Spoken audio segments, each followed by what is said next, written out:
Maxim 66.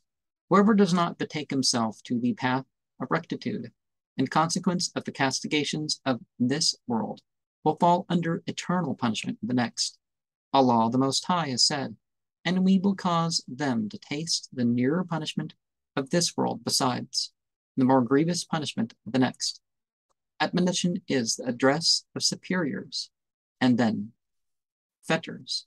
If they give advice, and thou listenest not, they put thee in fetters.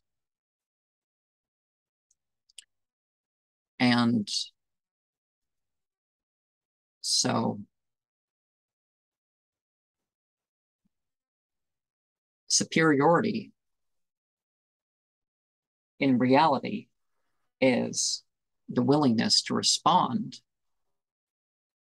to better oneself or to make the best decision out of what's available.